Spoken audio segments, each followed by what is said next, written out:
12 फरवरी 2026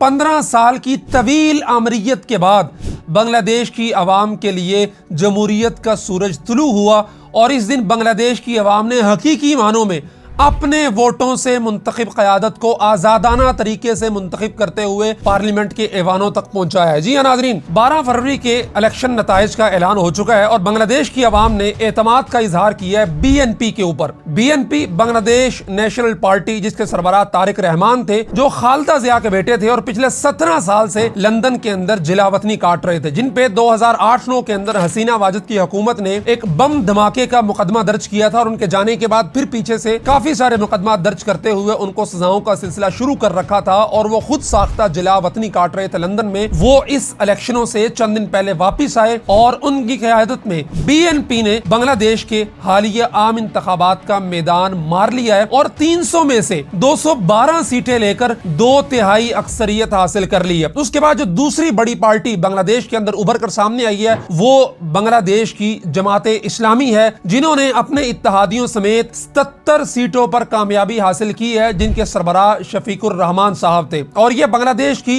एक जमात इस्लामी के लिए तारीखी कामयाबी है कि उन्होंने पहली दफा इतनी बड़ी तादाद के अंदर आजादाना इंतखाबात में सीटें हासिल की हैं, क्योंकि इससे पहले हसीना वाजिद की हुकूमत थी और उसकी हुकूमत ने जमात इस्लामी बांग्लादेश के लिए काफी कठिन और मुश्किल वक्त था। कई रहनुमाओं को फांसियां दी गई, जेलों में डाला गया, जमात पर पाबंदियां लगाई गई और बहुत सारा कुछ होता गया। लेकिन 12 फरवरी से पहले अगर पस मंजर की बात करें कि यह इलेक्शन क्यों हुए, हालांकि 2 साल पहले 2024 में इलेक्शन हुए थे बांग्लादेश में, जिसमें हसीना वाजिद वज़ीर आज़म बनी थी, तो फिर ऐसा क्या हुआ? नाज़रीन, ये कहानी शुरू होती है जुलाई 2025 से, जब सुप्रीम कोर्ट के एक फैसले के खिलाफ तलबा तहरीक उठती है। जो कोटा सिस्टम था, जो बहाल किया था सुप्रीम कोर्ट ने 2011 में बंद किया था, 18 में दोबारा से बहाल कर दिया, उसके खिलाफ तहरीक शुरू हुई कि 1971 के जो शोहदा की उनके नजदीक फैमिलियां थीं, उनके लिए 30% कोटा मुख्तस किया गया था मुख्तलिफ मुलाजमतों के लिए। और तलबा तहरीक का कहना यह था कि मुलाजमतों के अंदर कोटा नहीं होना चाहिए, तमाम मुलाजमतें ओपन मेरिट पे सबके लिए मुकाबले की फिजा होनी चाहिए और जो ज्यादा कंपिटेंट हो वो मुंतखब होके आए और सर्व करे। जबकि सुप्रीम कोर्ट ने फैसला दिया था कि 30% बहाल कर दी जाएंगी शोहदा के अहले खाना के लिए, जिनका इल्जाम यह लगाया जाता था कि वो 30% जो सीटें हैं वो हसीना वाजिद के लोगों की तरफ जाती थी और वो इदारों के अंदर उसकी मोनोपोली और उसकी जो फील्डिंग है वो सेट हो जाती थी। तो उसके खिलाफ जून के आखिर में, जुलाई के शुरू में एक तहरीक शुरू होती है और वह तहरीक चलते चलते यहाँ तक पहुँचती है कि 5 अगस्त को ऐसा सूरज तुलू होता है कि हसीना वाजिद को 45 मिनट का अल्टीमेटम दिया जाता है और वो उस अल्टीमेटम ने इस्तीफा देती हैं और भारत भाग जाती हैं, क्योंकि उनकी अपनी फौज ने अपनी आवाम पे गोलियां चलाने से इनकार कर दिया था। और यूं बांग्लादेश की उस आमिराना, जाबिराना और जालिमाना हुकूमत का खात्मा होता है और उसके बाद एक अबूरी हुकूमत कायम होती है बांग्लादेश के मारूफ जो रहनुमा है मोहम्मद यूनुस की सरबराही में, और वो इंतखाबात के लिए टाइम लेते हैं और 12 फरवरी 2026 को इंतखाबात करवाए जाते हैं। इस दौरान वो बहुत सारी इस्लाहात भी लाते हैं, कानून साजियों के हवाले से अवाम की बेहतरी के लिए इनिशिएटिव लेते हैं। और 12 फरवरी को न सिर्फ बांग्लादेश में हुकूमत बनाने के इंतखाबात होते हैं, बल्कि 12 फरवरी को हुकूमती इंतखाबात के साथ साथ एक अवामी रेफरेंडम भी होता है। उस अवामी रेफरेंडम में बहुत सारी चीजें होती हैं, जिसमें जुलाई चार्टर के साथ साथ और बहुत सारी चीजें थी जो अवामी मफाद के अंदर थी। उसमें अवामी रेफरेंडम में 72% लोगों ने इस अवामी रेफरेंडम के हक में वोट दिया। उस अवामी रेफरेंडम के अंदर था क्या, उसकी भी अगर हम एक झलक आपको बता दें, वो ये था, जुलाई चार्टर की हिमायत थी कि जनाब जो मुद्दत मुलाजमत है वजीर आजम की, वो ज्यादा से ज्यादा 10 साल होगी या फिर 2 दफा वो वजीर आजम बन सकता है, उससे ज्यादा दफा वजीर आजम नहीं बन सकता, चूंकि इससे पहले हसीना वाजिद 15 साल वजीर आजम रह चुकी थी। इख्तियारात की तकसीम के हवाले से अवामी रेफरेंडम था कि पहले वजीर आजम को बहुत ज्यादा इख्तियारात हासिल होते थे, अब उन्होंने इख्तियारात की तकसीम करते हुए सदर को और पार्लियामेंट को उन इख्तियारात के अंदर शामिल किया। इसके अलावा निगरान हुकूमत, हसीना वाजिद ने कानून साजी करते हुए निगरान हुकूमत का सेटअप खत्म कर दिया था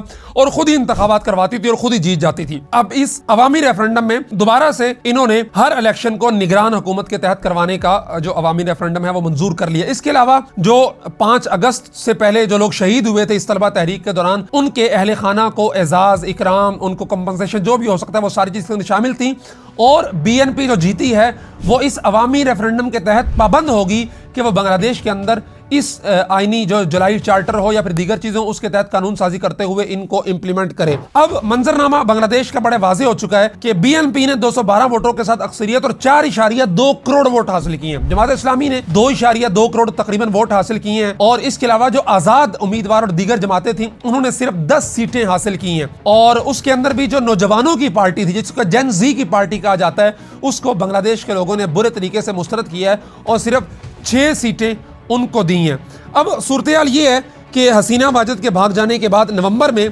बांग्लादेश की अदालतों ने हसीना वाजिद को सजाए मौत की सजा सुनाई थी और 18 या 19 फरवरी को बांग्लादेश के नए वजीर आजम व तारिकुर रहमान भी हो सकते हैं। उसमें आईनी रुकावटें भी कुछ हैं, उसको हल निकाला जाएगा या फिर बीएनपी के कोई और सीनियर रहनुमा वजारत उज़्मा का हलफ उठाएंगे और बाकायदा तौर पर वो वजीर आजम अब बन जाएंगे। और इसके बाद ये कहा जा रहा है कि जो बांग्लादेश की मईशत है उसको पटरी पर लाना ये नई हुकूमत की पहली एक चैलेंज होगा। उसके अलावा हसीना वाजिद को जो अदालत ने सजा सुनाई हुई है सजाए मौत की उसको भारत से वापस लाना और उसको सजाए मौत उसके इंप्लीमेंटेशन करवाना ये एक बड़ा जो है ना उनके लिए चैलेंज होगा कि वो इसको कैसे कर सकते हैं। अलबत्ता पाकिस्तान के लिए और पाकिस्तान के लोगों के लिए अच्छी खबर ये है कि जो बीएनपी है अगरचे माजी के अंदर इनके जो अपने तारिक रहमान के वालिद हैं इनका ताल्लुक मुक्ति बाहिनियों से था और ये पहले वो आदमी है जिन्होंने तकरीर की थी बांग्लादेश के रेडियो पे आजादी की अनाउंसमेंट की थी, लेकिन इन्हें ओवरऑल हसीना वाजिद के मुकाबले में पाकिस्तान के हवाले से जरा सॉफ्ट कॉर्नर कहा जाता है। हसीना वाजिद जो बिल्कुल एक टिल्ट थी भारत की तरफ और उनकी एक बगल बच्चा उन्हें कह सकते हैं आप, उनकी जो गोद का एक बच्चा कह सकते हैं वो थी। उनकी हमेशा पॉलिसी पाकिस्तान मुखालिफ रही, भारत के मफादात में रही और अब तारिक रहमान के बारे में और उनकी जमात के बारे में यह कहा जा रहा है कि ये जरा मोतदिल जमात है, ये बैलेंस करके चलती है और सबको खुश रखने की कोशिश करती है। अलबत्ता जमात इस्लामी तो वो एक प्रो पाकिस्तान जमात जिसे आप कह सकते हैं और एक चूंकि इस्लामाइजेशन उसके अंदर पाई जाती है, सोच है तो वो मुसलमान का भाई होता है, वो सारी चीजें जो है वो आप समझ सकते हैं। तो अलबत्ता अभी 5 अगस्त 2025 के बाद जो कुछ अरसा गुजरा है 6 माह, इस दौरान पाकिस्तान से बहुत सारे वफूद बांग्लादेश गए हैं, बांग्लादेश से बहुत सारे वफूद पाकिस्तान आए, खुसूसन पाकिस्तान से जो उलमा के वफद जाते रहे हैं वहां पर ढाका में जो बहुत बड़ा इज्तिमा हुआ खत्म नबूवत के उन्वान पे और दीगर कॉन्फ्रेंसेस होती रही, तो उसमें पाकिस्तान के लोगों को पाकिस्तान के उलमा को बहुत ज्यादा प्यार दिया गया, उनसे बहुत ज्यादा इजहारे मोहब्बत किया गया। तो इन सारी चीजों को देखते हुए हम ये कह सकते हैं कि दो बिछड़े हुए भाई जो एक नागहानी आफत में या बुरे हालात में बिछड़ गए थे अब वो दोबारा से अपनी मोहब्बतों को परवान चढ़ाते हुए, अगरचे पाकिस्तान यूनाइट नहीं हो सकता लेकिन वो जो नफरतों की दीवारें खड़ी थी, वो जो कदूरतें दिलों के अंदर आ गई थी और वो जो अवाम के अंदर एक दूसरे से मेल जोल में जरा रुकावट आ गई थी वो इंशाल्लाह दूर होगी और हमें भी आप इंशाल्लाह जल्द देखेंगे बांग्लादेश जाएंगे और वहां की जो हालात हैं, वहां की जिंदगी है, वहां के लोगों के पाकिस्तान के हवाले से क्या तासुरात है, वहां के मदारिस